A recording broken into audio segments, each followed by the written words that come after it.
Hi friend, इस video के माध्यम से हम देखेंगे एडुटोरिया के द्वारा प्रकाशित किया गया बिहार दरोगा का प्रैक्टिस सेट नंबर 13 को। दोस्तों, यह एडुटोरिया के द्वारा प्रकाशित किया गया बिहार दरोगा का वॉल्यूम नंबर 2 है। इसमें टोटल 15 मॉडल सेट दिए गए हैं। मॉडल सेट 12 तक हमने कंप्लीट कर लिया है पिछले वीडियो के माध्यम से। इस वीडियो के माध्यम से हम देखेंगे मॉडल सेट नंबर 13 को। तो दोस्तों, आइए बिना वक्त ज़ाय किए चलते अपने प्रश्न नंबर 1 की ओर और 1 से लेकर के 100 तक सभी प्रश्न को काफ़ी अच्छे से देखते हैं। दोस्तों, इसमें जितने भी प्रश्न दिए गए हैं सभी बिहार एसआई पे प्रीवियस ईयर पे आधारित प्रश्न दिए गए हैं।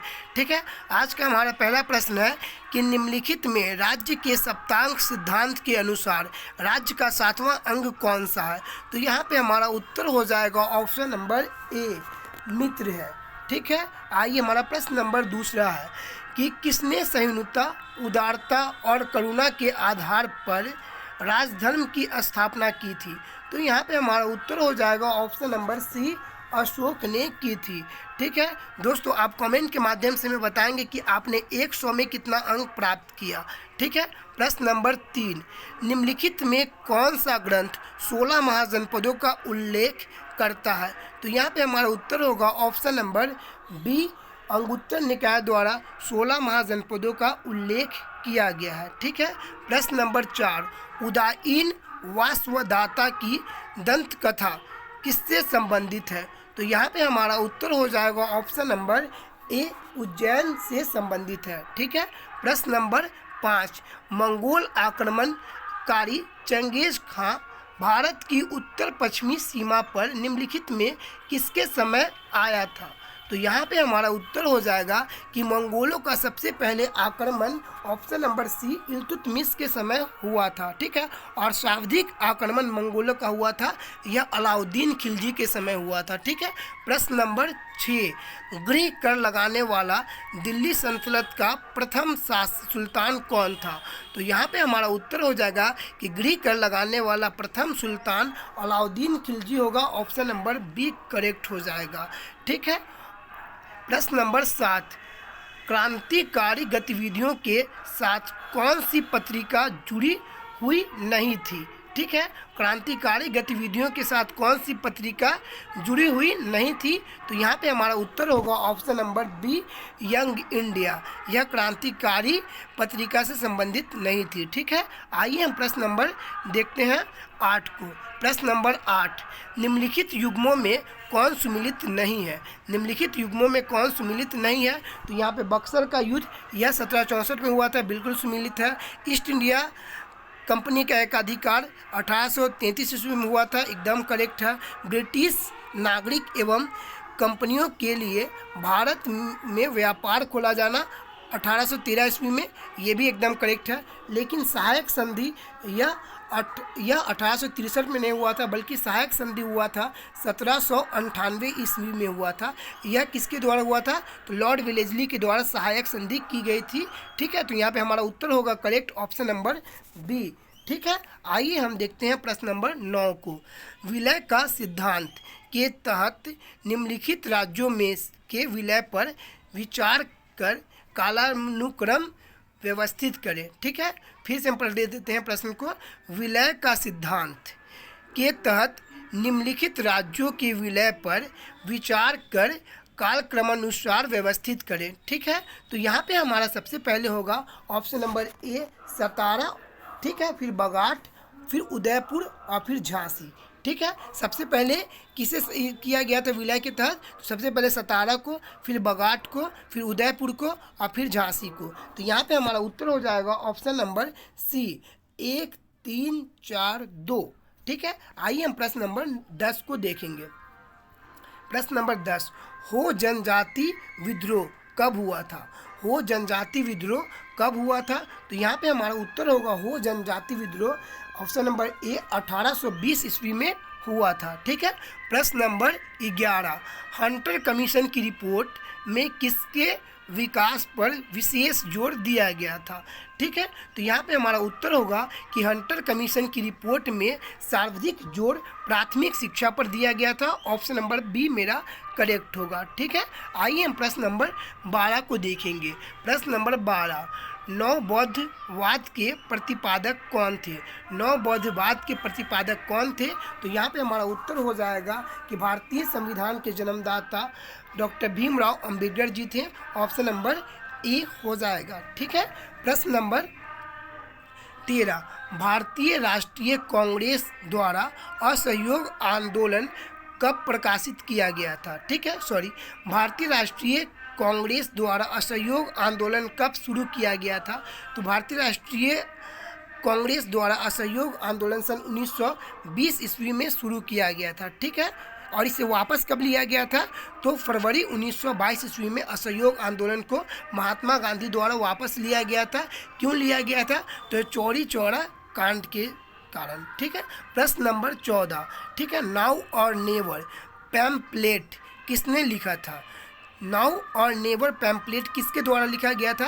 तो यहाँ पे हमारा उत्तर होगा ऑप्शन नंबर डी, रहमत अली के द्वारा लिखा गया था। दोस्तों पीछे संगीत की आवाज़ आती होगी। जैसा कि आप लोगों को पता है कि बिहार का सबसे प्रसिद्ध फेमस पर्व होता है छठी मैया की पर्व, जो मुझे सबसे ज़्यादा पसंद है।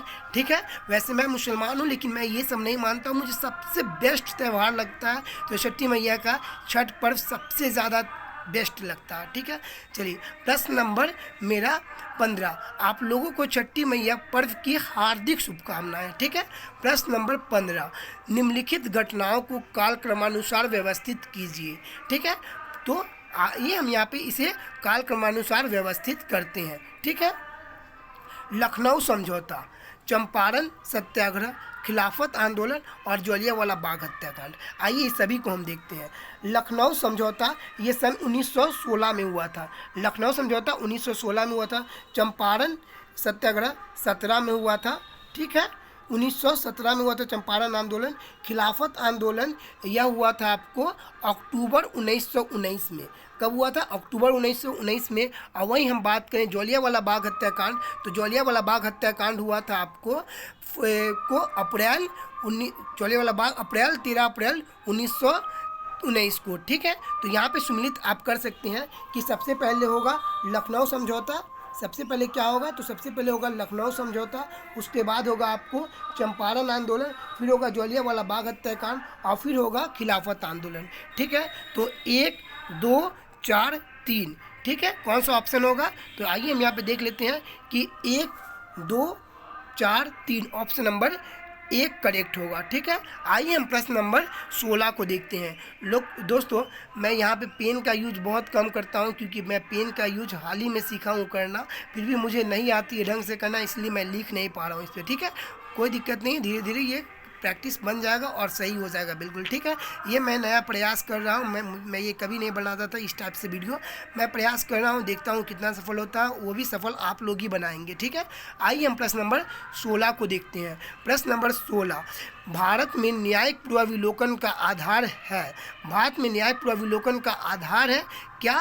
तो यहाँ पे हमारा उत्तर हो जाएगा ऑप्शन नंबर बी, कानून द्वारा स्थापित प्रक्रिया। ठीक है, प्रश्न नंबर 17, निम्नलिखित में कौन संसद की संयुक्त अधिवेशन की अध्यक्षता करता है? निम्नलिखित में कौन संसद की संयुक्त अधिवेशन की अध्यक्षता करता है? तो यहाँ पे हमारा उत्तर होगा ऑप्शन नंबर सी, लोकसभा अध्यक्ष करता है। और संसद का संयुक्त अधिवेशन कितने आर्टिकल के तहत बुलाया जाता है? तो आर्टिकल 108 के तहत बुलाया जाता है। और इसे बुलाते कौन है? तो यह बुलाते हैं भारत के राष्ट्रपति, लेकिन अध्यक्षता कौन करते हैं? तो भारत के लोकसभा के अध्यक्ष महोदय जी करते हैं। वर्तमान में लोकसभा के अध्यक्ष कौन है?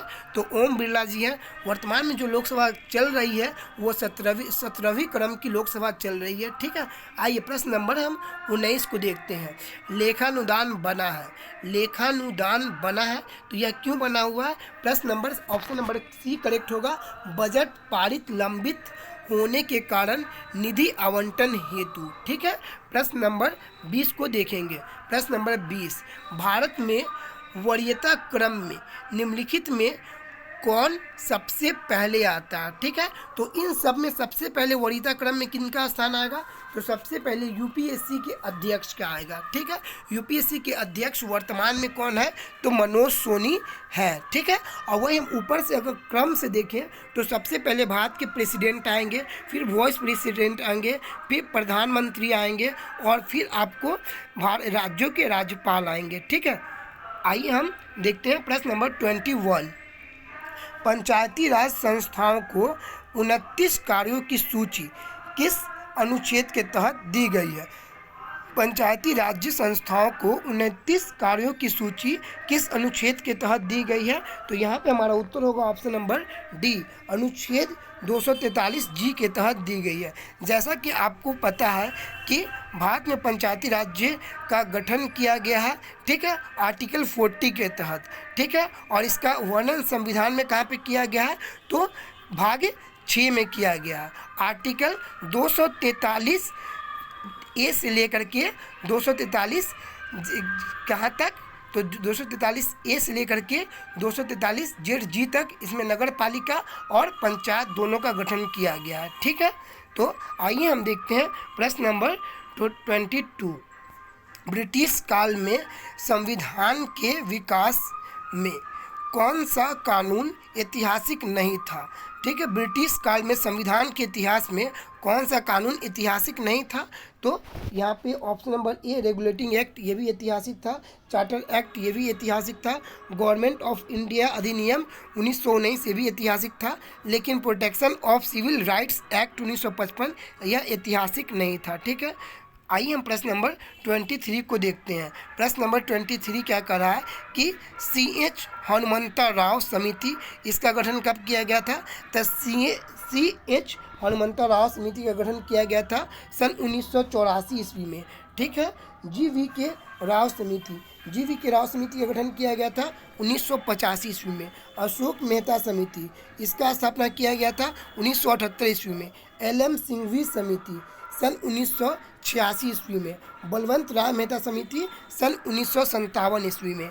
ठीक है, आप इसका स्क्रीनशॉट ले लेंगे और इसे आप हमेशा याद रखेंगे, क्योंकि ये पंचायत से संबंधित प्रश्न हैं जो हमेशा पूछे जाते हैं मिलान करने के लिए। ठीक है, तो यहाँ पे आप देख लेंगे और मिलान कर लेंगे। ठीक है, प्रश्न नंबर 24। सरकार की संसदीय व्यवस्था के विषय में निम्नलिखित में कौन सा वक्तव्य सही है। ठीक है, तो यहाँ पे हमारा उत्तर हो जाएगा ऑप्शन नंबर ए, विधायिका विधानसभा के प्रति जवाबदेही है। ठीक है, विधायिका विधानसभा के प्रति जवाबदेही होती है। प्रश्न नंबर 25। भारत में राष्ट्रपति का चुनाव किया जाता है। भारत में राष्ट्रपति का चुनाव किया जाता है किसके द्वारा, तो इनमें से किसी के द्वारा नहीं, ऑप्शन नंबर डी होगा। क्योंकि भारत के राष्ट्रपति का जो चुनाव होता है वो एकल संक्रमणीय पद्धति के द्वारा होता है और यह अप्रत्यक्ष रूप से होता है। ठीक है, प्रश्न नंबर 26 है राष्ट्रीय भूमि अभिलेख आधुनिकीकरण कार्यक्रम किस वर्ष प्रारंभ किया गया था। ठीक है, राष्ट्रीय भूमि अभिलेख आधुनिकीकरण कार्यक्रम किस वर्ष प्रारंभ किया गया था, तो आइए हम इसका ऑप्शन देखते हैं प्रश्न नंबर 26 का। ठीक है, तो यहाँ पे हमारा उत्तर होगा सन 2000 में अधिकृत किया गया था। ठीक है, प्रश्न नंबर 26। निम्नलिखित में कौन प्रत्यक्ष कर का उदाहरण नहीं है। निम्नलिखित में कौन प्रत्यक्ष कर का उदाहरण नहीं है, तो यहाँ पे हमारा उत्तर हो जाएगा ऑप्शन नंबर ए, बिक्री कर। जो आप डायरेक्ट लिया जाता है सरकार द्वारा एक व्यक्ति से, उसे हम प्रत्यक्ष कर कहते हैं, और जो इनडायरेक्ट रूप से लिया जाता है उसे हम अप्रत्यक्ष कर कहते हैं। तो एक माचिस का डब्बा भी अगर हम खरीदते हैं तो उस पर हम टैक्स देते हैं। वो टैक्स कैसे देते हैं, तो वो टैक्स हम इनडायरेक्ट रूप से देते हैं। ठीक है, इनडायरेक्ट रूप से देते हैं, अप्रत्यक्ष रूप से। अगर कोई किसी के वेतन से जो सैलरी से पैसा काटा जाता है वो डायरेक्ट टैक्स कहलाता है। ठीक है, तो आइए हम देखते हैं प्रश्न नंबर 28। योजना आयोग के प्रथम उपाध्यक्ष निम्नलिखित में से कौन थे, तो योजना आयोग के प्रथम उपाध्यक्ष थे option number D Gulzari Lal Nanda ji थे। योजना आयोग का गठन कब किया गया था? तो योजना आयोग का गठन किया गया था 1 जनवरी सन 2015 में किया गया था योजना आयोग का गठन। इसके अध्यक्ष कौन होते हैं? तो इसके अध्यक्ष होते हैं प्रधानमंत्री महोदय। ठीक है, योजना आयोग का गठन कब किया गया था? तो 1 जनवरी 2015 को किया गया था। और वर्तमान में योजना आयोग के उपाध्यक्ष कौन है? तो सुमन बेरी हैं। ठीक है, प्रश्न नंबर 29, राष्ट्रीय विकास परिषद संबंध है मुख्यतः किससे? राष्ट्रीय विकास परिषद का संबंध मुख्यतः किससे है? तो यहाँ पे हमारा उत्तर हो जाएगा इनमें से किसी से भी नहीं है। ठीक है, राष्ट्रीय विकास परिषद अधिनियम का स्थापना अगस्त 1952 ईस्वी को होता है। कब होता है? अगस्त 1952 को राष्ट्रीय परिषद अधिनियम का गठन। ठीक है, आइए हम प्रश्न नंबर 30 को देखते हैं। निम्नलिखित में किस मुद्रा को वृहत मुद्रा के नाम से जाना जाता है? तो यहाँ पे हमारा उत्तर होगा ऑप्शन नंबर सी, M3 को वृहत मुद्रा के नाम से जाना जाता है। ठीक है, M3 को वृहत मुद्रा के नाम से जाना जाता है। प्रश्न नंबर 32, भारत के किस राज्य में विश्व का सबसे बड़ा थोरियम भंडार है? तो यहाँ पे हमारा उत्तर हो जाएगा ऑप्शन नंबर ए, केरल में सबसे बड़ा थोरियम भंडार है। प्रश्न नंबर 32, निम्नलिखित में कौन सी एक हिमालयी वनस्पति की जाति नहीं है? तो यहाँ पे हमारा उत्तर होगा ऑप्शन नंबर बी, महोगनी। निम्नलिखित में कौन सी एक हिमालयी वनस्पति की जाति नहीं है? तो महोगनी यह हिमालयी वनस्पति की जाति नहीं है। प्रश्न नंबर 33, आचान कमर बायोस्फीयर रिजर्व यह कहाँ है? तो यहाँ पे हमारा उत्तर होगा कि आचान कमर बायोस्फीयर रिजर्व यह छत्तीसगढ़ में है। ऑप्शन नंबर सी करेक्ट होगा। ठीक है, आइए हम प्रश्न नंबर 34 को देखेंगे। निम्नलिखित में से कौन भारत में निर्वनीकरण का प्रभाव नहीं है? निम्नलिखित में कौन भारत में निर्वनीकरण का प्रभाव नहीं है? तो यहाँ पे हमारा उत्तर होगा ऑप्शन नंबर बी, नगरीकरण। प्रश्न नंबर 37, सेम किस स्थिति से संबंधित है? सेम किस स्थिति से संबंधित है? तो यहाँ पे हमारा उत्तर है कि सेम यह ऑप्शन नंबर सी, पारिस्थितिकी में परिवर्तन से संबंधित है। प्रश्न नंबर 36, सेफ्रॉन क्रांति का संबंध किससे है?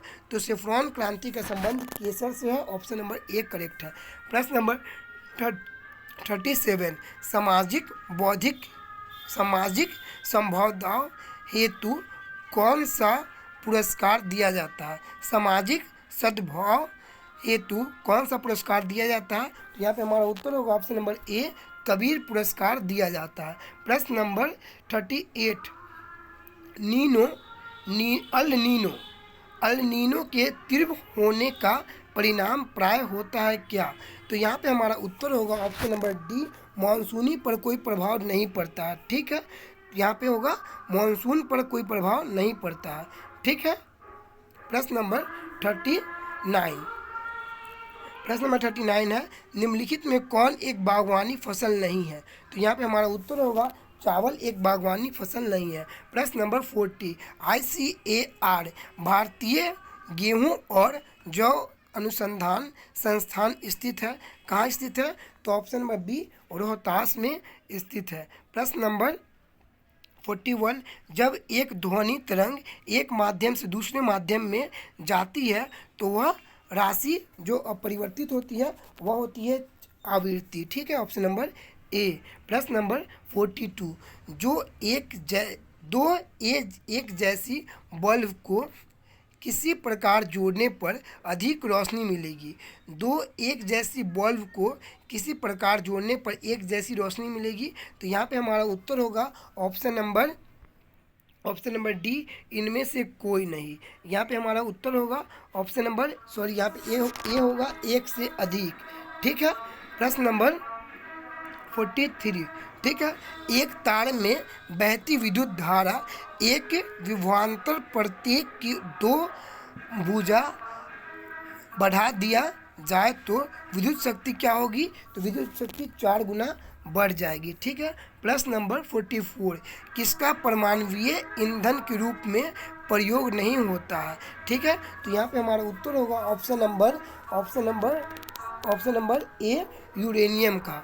ठीक है, प्रश्न नंबर 45, निम्नलिखित में से किसने लेज़र का आविष्कार किया है? तो यहाँ पे हमारा उत्तर होगा कि लेज़र का आविष्कार किया था थियोडोर मेनन ने किया था। ठीक है, ऑप्शन नंबर ए। प्रश्न नंबर 46, निम्नलिखित वैज्ञानिकों में कौन नोबेल पुरस्कार विजेता नहीं है? तो यहाँ पे हमारा उत्तर होगा option number D, Jagdish Chandra Bose यह नोबेल पुरस्कार विजेता नहीं है। प्रश्न नंबर 47, राष्ट्रीय भौतिक प्रयोगशाला अवस्थित है, कहाँ अवस्थित है? तो यहाँ पे हमारा उत्तर होगा ऑप्शन नंबर सी, पुणे में अवस्थित है। निम्नलिखित में कौन किसी भी जल निकाय में घनत्व प्रवणता को दर्शाती है? तो यहाँ पे हमारा उत्तर होगा ऑप्शन नंबर डी, थर्मोक्लाइन। ठीक है। प्रश्न नंबर 49, प्रश्न नंबर 49 है कि निम्नलिखित युग्मों में कौन सा एक कण प्रतिकण युग्म है? तो यहाँ पे हमारा उत्तर हो जाएगा ऑप्शन नंबर बी, प्रोटॉन और न्यूट्रॉन। ठीक है। प्रश्न नंबर 50, एक तत्व में इलेक्ट्रॉन और न्यूट्रॉन की संख्या क्रमशः 18 तथा 20 है, इस तत्व का द्रव्यमान संख्या कितना होगा? तो यहाँ पे हमारा उत्तर हो जाएगा ऑप्शन नंबर सी, 38 हो जाएगा। प्रश्न नंबर 51, आलू किस कुल से संबंधित है? आलू किस कुल से संबंधित है? ऑप्शन नंबर ए करेक्ट होगा, सोलेनेसु कुल से संबंधित है। प्रश्न नंबर 52, ठोस अशुद्धियों के शुद्धिकरण के लिए निम्नलिखित में कौन सी प्रक्रिया उपयोगी नहीं है? तो यहाँ पे हमारा उत्तर होगा ऑप्शन नंबर ए, आसवन प्रक्रिया। ठीक है। प्रश्न नंबर 53, निम्नलिखित कथनों पर विचार कीजिए, निम्नलिखित कथनों पर विचार कीजिए। प्रासरण के प्रक्रम में विलायक सांद्र घोल में तनु घोल की ओर जाता है, प्रतिलोम प्रासरण में तनु घोल का बाह्य दाब घट लगाया जाता है। ठीक है। तो यहाँ पे हमारा उत्तर होगा न ही एक न ही दो। ठीक है। प्रश्न नंबर 54, निम्नलिखित में कौन सा मूल तत्व है? तो हीरा एक मूल तत्व है, ऑप्शन नंबर बी करेक्ट होगा। प्रश्न नंबर 55, निम्नलिखित में किसे अनबुझा चूना कहते हैं? तो कैल्शियम ऑक्साइड को अनबुझा चूना कहते हैं, ऑप्शन नंबर ए करेक्ट होगा। प्रश्न नंबर 56, जब रक्त में ऑक्सीजन की सांद्रता में कमी आती है तो श्वास की गति कैसी होती है? तो यह श्वास की गति बढ़ जाती है। दोस्तों, यह धीरे धीरे लाउड स्पीकर की आवाज़ बढ़ती ही जा रही है, माफ़ कीजिएगा, आपको हमारी आवाज़ तो स्पष्ट तो सुनाई देती ही होगी। ठीक है, थोड़ा एडजस्ट कर लेंगे। ठीक है। प्रश्न नंबर 57, आइए हम यहाँ पे सुमिलित करें। ठीक है। प्रश्न नंबर 57 क्या कह रहा है? प्रश्न नंबर 57 को देखते हैं। जनन ग्रंथि, जनन ग्रंथि का संबंध किससे है? तो प्रोजेस्टेरोन से है। पीयूष ग्रंथि, पीयूष ग्रंथि का संबंध किससे है? तो वृद्धि हार्मोन से है। अग्नाशय का संबंधित है इंसुलिन से, और अधिवृक्क का संबंध है आपको कार्टिसोल से। ठीक है। आइए हम देखते हैं प्रश्न नंबर 58 को। प्रश्न नंबर 58 क्या कह रहा है कि सौर ऊर्जा एटीपी में बदलती है, सौर ऊर्जा एटीपी में बदलती है क्लोरोप्लास्ट में, सौर ऊर्जा एटीपी में बदलती है क्लोरोप्लास्ट में। ठीक है। प्रश्न नंबर 59, जीवन चक्र की दृष्टि से पौधे का सबसे महत्वपूर्ण अंग कौन सा है? तो जीवन चक्र की दृष्टि से पौधे का सबसे महत्वपूर्ण अंग जो है वह पुष्प है। कौन है? तो पुष्प है सबसे महत्वपूर्ण अंग। ठीक है। टाइफाइड तथा क्लोरेला रोग होता है, यह किससे होता है? तो ऑप्शन नंबर ए, जीवाणुओं से होता है। प्रश्न नंबर 61, चंद्रमा पर सॉफ्ट लैंडिंग करने वाला भारत कैवा देश बना? तो चंद्रमा पर सॉफ्ट लैंडिंग करने वाला भारत यह चौथा देश बना। कब सॉफ्ट लैंडिंग किया गया था? तो 23 अगस्त 2023 को किया गया। ठीक है। प्रश्न नंबर 62, भारत में पहले भारतीय वायुसेना विरासत केंद्र का उद्घाटन कहाँ किया गया? तो यहाँ पे हमारा उत्तर हो जाएगा ऑप्शन नंबर सी, बेंगलुरु में। प्रश्न नंबर 63, प्रत्येक वर्ष 19 जून को राष्ट्रीय वाचन दिवस किस व्यक्ति के श्रद्धांजलि के रूप में मनाया जाता है? तो यहाँ पे हमारा उत्तर हो जाएगा ऑप्शन नंबर ए, पुथुवल्लिय नारायण पनिकर के पुण्यतिथि पे बनाया जाता है। ठीक है।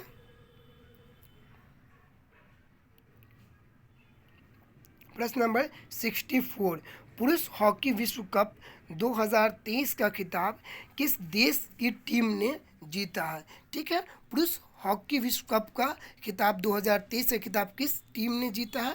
तो यहाँ पे हमारा उत्तर हो जाएगा ऑप्शन नंबर डी, जर्मनी ने जीता है। ठीक है, प्रश्न नंबर 65, एथेनॉल प्रमोशन पॉलिसी लागू करने वाला देश का पहला राज्य कौन बना? तो एथेनॉल प्रमोशन पॉलिसी लागू करने वाला देश का पहला राज्य हमारा बिहार बना। ठीक है, प्रश्न नंबर 66, विश्व का पहला प्लेटिपस अभ्यारण्य किस देश में बनाया गया? तो यहाँ पे हमारा उत्तर होगा कि बनाया गया भारत में। ठीक है, प्रश्न नंबर 67, भारत सरकार द्वारा सबके लिए आवास मुहैया कराने का लक्ष्य कब तक रखा गया है? तो यहाँ पे हमारा उत्तर होगा ऑप्शन नंबर बी, 2024 तक। ठीक है, प्रश्न नंबर 68, आर्थिक समीक्षा 2022-23 के अनुसार जीवन के बेहतर गुणवत्ता के लिए स्वास्थ्य क्षेत्र में केंद्र एवं राज्य सरकार द्वारा अनुमानित व्यय बढ़कर कितना प्रतिशत हो गया? तो यहाँ पे हमारा उत्तर हो जाएगा ऑप्शन नंबर सी, 2.6%। ठीक है, प्रश्न नंबर 69। ठीक है, प्रश्न नंबर 69 क्या कर रहा है? हाल ही में पंजाब के पूर्व मुख्यमंत्री प्रकाश सिंह बादल का निधन हो गया।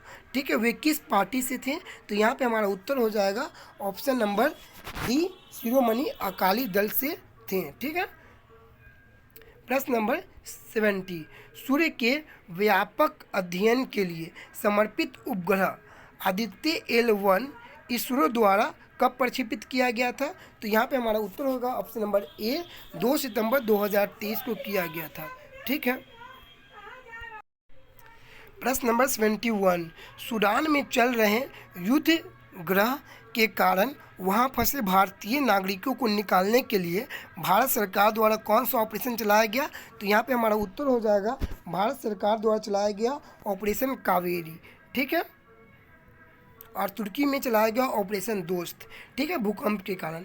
प्रश्न नंबर 72, स्वच्छता सर्वेक्षण रिपोर्ट 2022 के अनुसार 1 लाख से अधिक आबादी वाले शहरों में सर्वश्रेष्ठ गंगा शहर किसे घोषित किया गया? तो यहाँ पे हमारा उत्तर हो जाएगा ऑप्शन नंबर सी, हरिद्वार को किया गया। प्रश्न नंबर 73, सेमीकंडक्टर परिस्थिति तंत्र के विकास के लिए भारत सरकार ने जुलाई 2023 में किस देश के साथ समझौता विज्ञापन पर हस्ताक्षर किया है? तो यहाँ पे हमारा उत्तर हो जाएगा option number C, option number D, Japan के साथ। ठीक है, प्रश्न नंबर 74, वर्तमान में भारत के मुख्य वैज्ञानिक सलाहकार कौन है? तो यहाँ पे हमारा उत्तर हो जाएगा कि अजय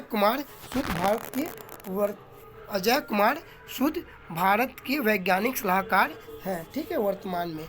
चलिए आइए हम प्रश्न नंबर 75 को देखते हैं कि विश्व निवेश रिपोर्ट 2023 निम्नलिखित में से किसके द्वारा जारी किया जाता है? तो UNCTAD के द्वारा जारी किया जाता है। प्रश्न नंबर 76,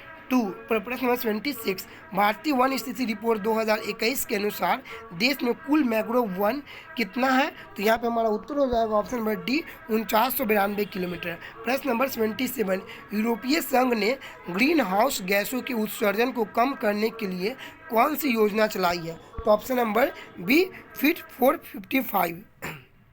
प्रश्न नंबर 78, भारत का नया संसद भवन में लोकसभा का आंतरिक हिस्सा निम्नलिखित में से किस पर आधारित है? तो यहाँ पे हमारा उत्तर होगा कि लोकसभा में मोर बना हुआ है, मोर के आकार का, और राज्यसभा में कमल के आकार का आकृति बना हुआ है। तो यहाँ पे लोकसभा का आंतरिक हिस्सा पूछा है, तो ऑप्शन नंबर ए हो जाएगा कि राष्ट्रीय पक्षी मोर का आकृति बना हुआ। ठीक है, प्रश्न नंबर 79, रमन मैसेज पुरस्कार 2023 में कुल 4 लोगों को दिया गया, इनमें से कितने भारतीय शामिल हैं? तो यहाँ पे हमारा उत्तर हो जाएगा कि 4 लोगों में एक भारतीय शामिल है जिसका नाम है रवि कन्नन। ठीक है, प्रश्न नंबर 80, 50वां G7 शिखर सम्मेलन 2024 का आयोजन कहाँ किया जाएगा? तो यहाँ पे हमारा उत्तर हो जाएगा कि 50वां G7 शिखर सम्मेलन का आयोजन इटली में किया जाएगा 2024 में, और जो 2023 में हुआ है वह जापान में हुआ है। ठीक है, प्रश्न नंबर 81, निम्नलिखित में से किस राज्य में भारत का पहला वानिकी विश्वविद्यालय स्थापित किया गया है? तो यहाँ पे हमारा उत्तर हो जाएगा ऑप्शन नंबर डी, तेलंगाना में किया गया। प्रश्न नंबर 82, निम्नलिखित में से किस देश ने चांद की सतह पर पहला मिशन रोवर राशिद को प्रक्षेपित किया है? तो यहाँ पे हमारा उत्तर हो जाएगा ऑप्शन नंबर ए UAE। ठीक है। प्रश्न नंबर 74, वर्ष 2024 में प्रयाग हिंदी सम्मेलन का आयोजन कहाँ किया जाएगा? तो यहाँ पे हमारा उत्तर हो जाएगा ऑप्शन नंबर सी, उत्तर प्रदेश में किया जाएगा। ठीक है। प्रश्न नंबर 84, निम्नलिखित में से किस राज्य सरकार ने मुख्यमंत्री शिक्षा पुरस्कार योजना की शुरुआत की है? तो मुख्यमंत्री शिक्षा पुरस्कार योजना की शुरुआत की है उड़ीसा सरकार ने। प्रश्न नंबर 85, केंद्रीय आर्थिक सर्वेक्षण के अनुसार अप्रैल से सितंबर 2022 तक भारत में FDI निवेश करने वाले शीर्ष देश कौन बने? तो यहाँ पे हमारा उत्तर हो जाएगा ऑप्शन नंबर ए, सिंगापुर बना। प्रश्न नंबर 86, भौतिक भूगोल का जनक निम्नलिखित में से किन्हें माना जाता है? तो भौतिक भूगोल का जनक निम्नलिखित में से किसे माना जाता है? तो उत्तर हो जाएगा हमारा पोलिडोनियम को। ठीक है। प्रश्न नंबर 87, निम्नलिखित में से कौन सुमिलित नहीं है? तो यहाँ पे हमारा उत्तर हो जाएगा कि निम्नलिखित में से कौन सुमिलित नहीं है? तो ऑप्शन नंबर बी हो जाएगा करेक्ट कि ये सुमिलित नहीं है। बेरिंग जल संधि बेरिंग सागर से प्रशांत महासागर को नहीं जोड़ती है, बल्कि बेरिंग जल संधि या बेरिंग सागर से अटलांटिक महासागर को जोड़ती है। ठीक है। प्रश्न नंबर 88, दलदली एवं भूमध्य रेखीय उष्ण आर्द्रता वाली वनस्पति को क्या कहा जाता है? तो यहाँ पे हमारा उत्तर हो जाएगा ऑप्शन नंबर सी, हाइग्रोफाइट कहा जाता है। ठीक है। प्रश्न नंबर 89 क्या कह रहा है उसे देखते हैं। सूची 1 को सूची 2 से सुमिलित कीजिए। सूची 1 को सूची 2 से सुमिलित कीजिए। तो देखिए यहाँ पे यह गर्म हवा और स्थान। ठीक है। तो अयाला जो है ये गर्म हवा है, ये फ्रांस का है। सालमून जो है वो ईरान का है। ट्रेमोटेल यह मध्य यूरोप का है। और सुखोवे यह रूस एवं कजाकिस्तान का। ठीक है। आप यहाँ पे मिलान कर लेंगे। ठीक है। प्रश्न नंबर 90, संयुक्त राष्ट्र अमेरिकी में स्थित कौन सी खान सोने के लिए प्रसिद्ध है? तो यहाँ पे हमारा उत्तर होगा कि संयुक्त राज्य अमेरिका में स्थित कौन सी खान सोने के लिए प्रसिद्ध है? तो option number A, home stake. प्रश्न नंबर 91, प्रसिद्ध वेलिंगटन द्वीप किस झील में स्थित है? तो यहाँ पे हमारा उत्तर हो जाएगा ऑप्शन नंबर ए, बेमनाथ झील में स्थित है। प्रश्न नंबर 92, प्रत्यावर्ती मानसून या मानसूनी निवर्तक में सबसे अधिक वर्षा किस राज्य में होती है? तो सबसे अधिक वर्षा होती है यह तमिलनाडु में। ठीक है। Option number C. प्रश्न नंबर 93, भारत में एल्युमिनियम का पहला कारखाना कब स्थापित किया गया? तो भारत में एल्युमिनियम का पहला कारखाना स्थापित किया गया सन 1937 ईस्वी में। ठीक है। प्रश्न नंबर 94, भारत में कागज़ का पहला सफल कारखाना कहाँ स्थापित किया गया? तो भारत में कागज़ का पहला सफल कारखाना स्थापित किया गया था ऑप्शन नंबर ए, उत्तर प्रदेश में।